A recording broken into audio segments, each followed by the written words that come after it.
Before, after. Before, after. Before, after.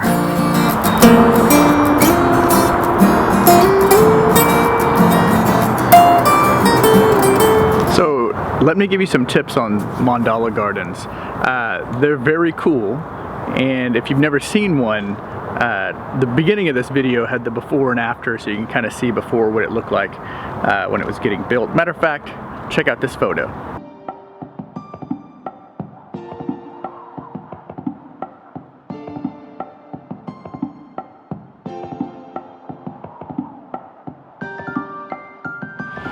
So that's really cool design, but it's not cool just for cool's sake, right? Even though it looks good and it looks very beautiful, it has function. And so that's one of the deals. But let's kind of go through some 5 big things that, that most people don't even know, where mandala gardens are really preferential and can really save you a lot of headache when you are gardening. So,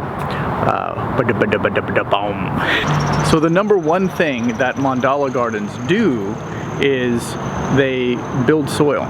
Right, so they do that in 2 ways. So first and foremost, we're like designing up an ecosystem, and we plant lots of plants, both edible and non-edible, and those plants create a root structure, and those root structures go into the ground, and even if they're perennial, they do have some die-off through atrophy. So that puts holes into the soil surface where air and water, both by just the breathing process of the soil and by the introduction of worms and other microorganisms and little animals and insects that kind of dig in and out of the soil, bringing the bottom to the top, top to the bottom. It's a fantastic process.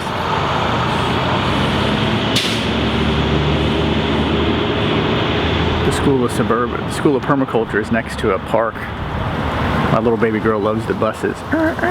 So that's one way it builds soil. It builds soil by just the roots themselves build soil.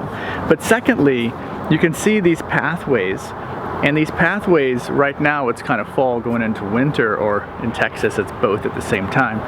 They, you know, all these support species that I have go over into the pathways, and so we've got to cut those, and that adds its own nitrogen and carbon over time to our compost piles, and then that gets composted and put back in. So it's kind of like a recycling event that happens season over season. I mean, just through the spring and summer, the pathways need to get cut, you know, 3 to 5 times, and it's quite a bit of material. So that goes back, gets added to an 18-day compost or a slow compost, and then gets back into the soil. Secondly, mandala gardens create an ecosystem. So where normally you'd have straight beds, and then, you know, that's it. You got these raised beds, and they're only growing food.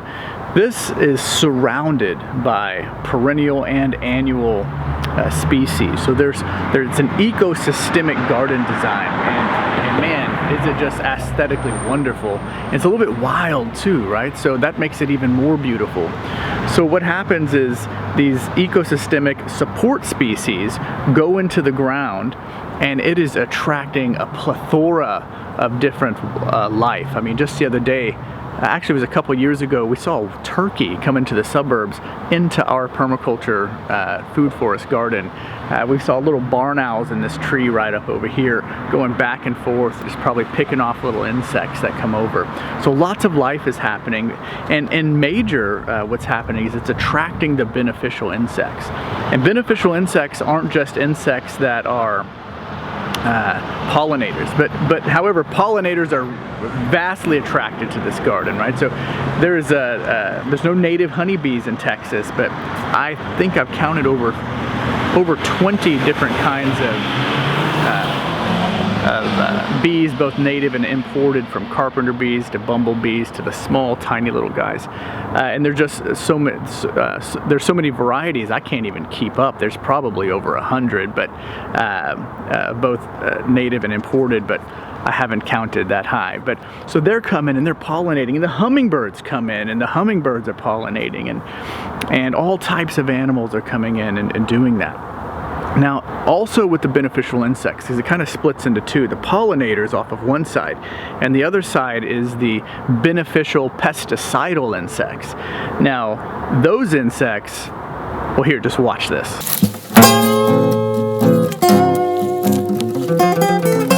So there are all types. I've had lacewings, praying mantis, ladybugs, the ladybug larvae, wasps, what you just saw.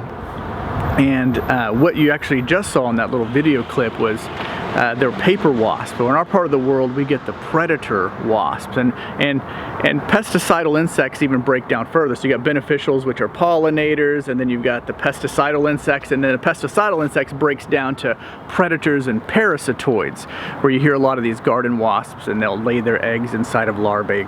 You know, it's just wicked, man. It's awesome. But these predator wasps, they're fascinating. They're absolutely fascinating. So plants can scream, but they don't scream in a sense where you can hear it, and sometimes you can smell it, like you can smell the aroma from cut grass. But what happens when a plant's getting munched on, it releases a pheromone or an exudate up into the air, and you and I can't see it, but the wasps can. Right now, as humans, we have the second best vision in the whole world. Hey, so these wasps are amazing, right? They can see that pheromone. Now, us as humans have a hard time even seeing something like the cabbage looper. So the cabbage looper will camouflage itself to the stem of most brassicas, like kale or cauliflower or something. And it's a hard time for even us to see them. And everybody's like, do mechanical removal, but why work so hard? Let the pros do the work. So when you set up these ecosystemic gardens with all these flowers, yeah, go check it out. Sorry about that, but she's always welcome here, right? When you set up this ecosystemic design with all these flowers, and it's attracting all of these beneficial insects, well, you gotta be careful right there, sweetheart.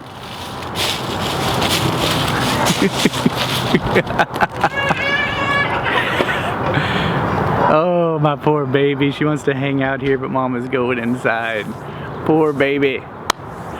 Where was I? The beneficials. So we can't see it, and the wasps can't see it. So the wasps fly down, and they comb every leaf until they find one, and their mandibles, like, or their jaw parts, just, slice that little larvae in half. And what happens then is that, the juices of the larvae, not the frass, which is awesome, but the juices of the larvae come out of its body, also fertilizing the microorganisms in the soil. So there's an additional benefit to soil building there.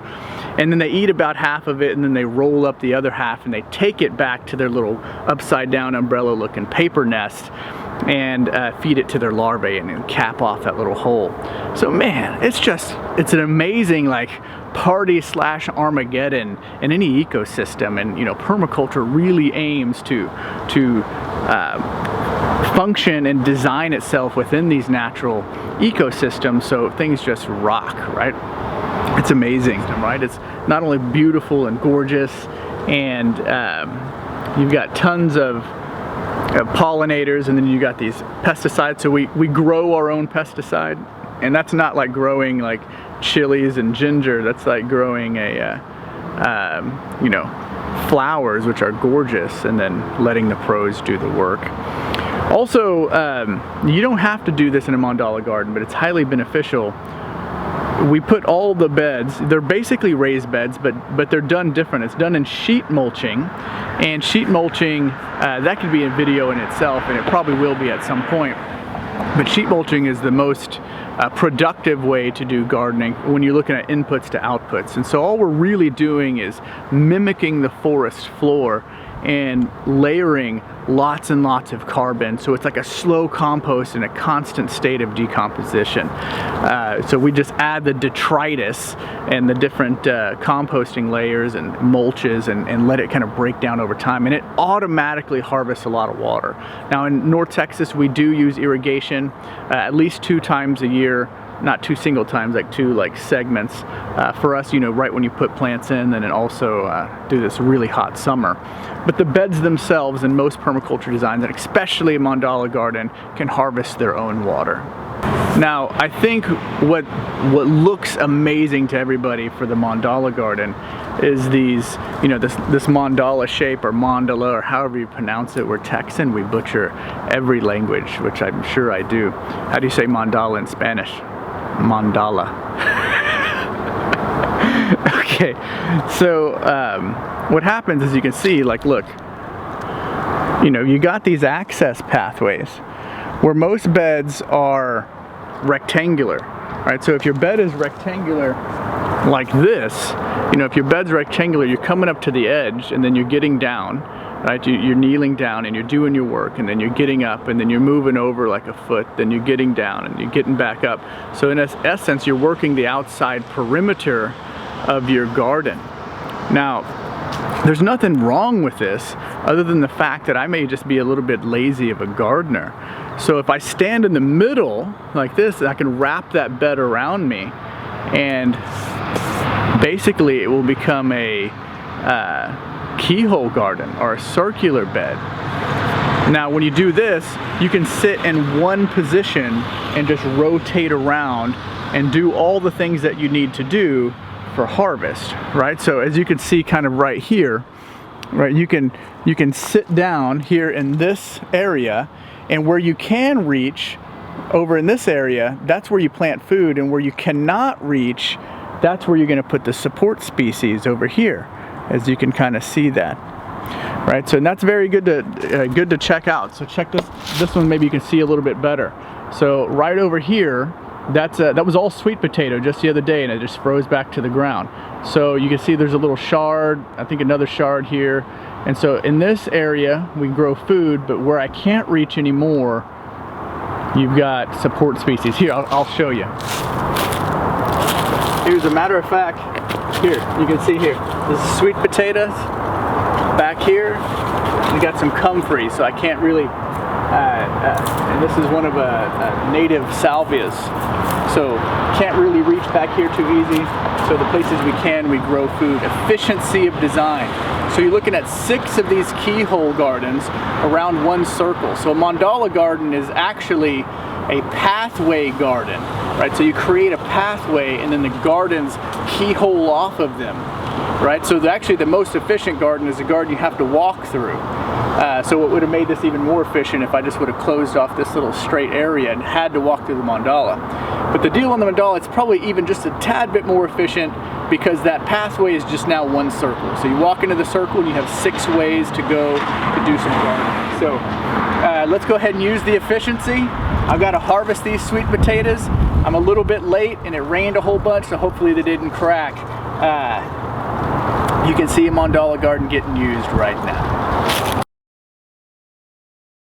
I don't see any cracking, but I do see some lip smacking.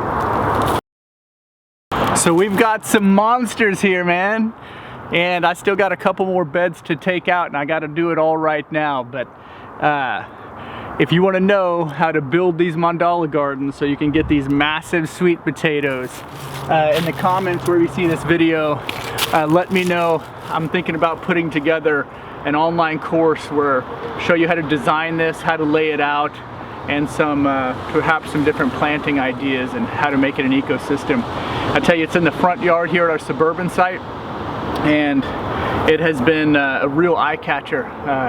We've noticed lots of gardens kind of pop up around the neighborhood, and especially when spring comes out and people walk by, it's absolutely fantastic.